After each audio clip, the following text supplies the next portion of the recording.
বাংলা বাক্যে যদি করা ভালো থাকে, বরং ভালো থাকে, যেমন তোমার কাজটি করা ভালো, তোমার বরং আজ থাকা ভালো, তোমার বরং ঢাকা যাওয়া ভালো, এরকম কথা যদি বাংলা বাক্যে থাকে, সেই ধরনের বাংলা বাক্যকে কিভাবে আমরা ইংরেজিতে রূপান্তরিত করব সে বিষয় নিয়ে আলোচনা করব।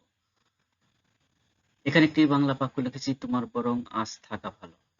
এই যে বরং ভালো, বরং ভালো, এইরকম বাক্যকে যদি ইংরেজি করি তাহলে এই গঠন অনুসারে হবে। প্রথমে সাবজেক্ট, তারপরে হ্যাড বেটার, ভার্বের বেস ফর্ম এক্সটেনশন। সেই হিসাবে তোমার ইংরেজি ইউ, তারপরে হ্যাড বেটার, তারপরে ভার্বের বেস ফর্ম ইস্টে টুডে এক্সটেনশন। অর্থাৎ তোমার বরং আজ থাকা ভালো এর ইংরেজি যদি করি তাহলে হয় you had better stay today.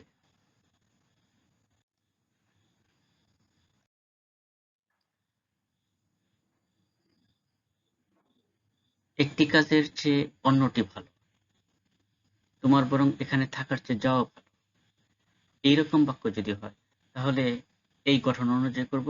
প্রথমে সাবজেক্ট, তারপরে হ্যাড বেটার, ভার্বের বেস ফর্ম, দেন ভার্বের বেস ফর্ম এক্সটেনশন। এখানে একটি বাংলা বাক্য লিখেছি, তোমার বরং এখানে থাকার চেয়ে যাওয়া ভালো। এখানে ভার্ব দুইটা, থাকা এবং যাওয়া।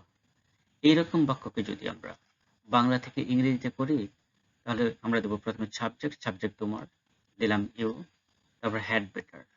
এই যে গঠন, সাবজেক্ট, হ্যাড বেটার, ভার্বের বেস ফর্ম, দেন ভার্বের বেস ফর্ম এক্সটেনশন। সেই হিসেবে প্রথমে সাবজেক্ট তোমার, তারপরে হ্যাড বেটার, তারপর ভার্ব লিভ, তারপর একটা দেন। কারণ দুইটা ভার্ব দেনের আগে একটা ভার্ব, পরে একটা ভার্ব, দুইটাই বেস ফর্ম। দেনের পরে স্টে, তারপরে হেয়ার। অর্থাৎ তোমার বরং এখানে থাকার চেয়ে যাওয়া ভালো। এই যে বরং ভালো, একটা কাজের চেয়ে আরেকটা ভালো, এরকম যদি করি তাহলে you had better leave then stay hair.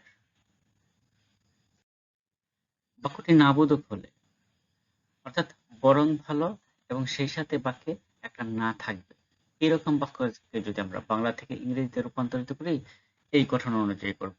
প্রথমে সাবজেক্ট, তারপরে হ্যাড বেটার নট, ভার্বের বেস ফর্ম এক্সটেনশন। বাংলা বাক্যটি হলো, তোমার বরং এই কাজটি না করাই ভালো। বরং ভালো হচ্ছে সেই সাথে আছে না। অর্থাৎ এই নেগেটিভ বাক্যকে যদি আমরা বাংলা থেকে ইংরেজিতে রূপান্তরিত করি তাহলে প্রথমে সাবজেক্ট তোমার, তোমার ইংরেজি ইউ, তারপর হ্যাড বেটার নট, তারপর ভার্বের base form do this work. অর্থাৎ তোমার বরং এই কাজটি না করাই ভালো, এর ইংরেজি হলো you had better not do this work. বাক্যটি প্রশ্নবোধক হলে তাহলে আমরা কিভাবে করব? প্রথমে হ্যাড, তারপরে সাবজেক্ট, তারপরে বেটার, তারপর ভার্বের বেস ফর্ম এক্সটেনশন, শেষে একটা প্রশ্নবোধক চিহ্ন। তার কি তাদের সাথে কথা বলা উচিত? এই বাক্যকে যদি আমরা ইংরেজিতে রূপান্তরিত করি তাহলে প্রথমে হ্যাড, তারপরে সাবজেক্ট, তারপরে বেটার, অর্থাৎ হ্যাড বেটার, তারপরে ভার্বের base form speak to them, অর্থাৎ তার কি তাদের সাথে কথা বলা উচিত।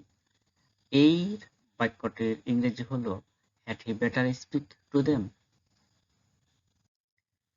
বাক্যটি প্রশ্নবোধক ও নাবোধক হলে স্ট্রাকচার হলো হ্যাড, সাবজেক্ট, বেটার নট, ভার্বের বেস ফর্ম এক্সটেনশন। তার কি তাদের সাথে কথা বলা উচিত না?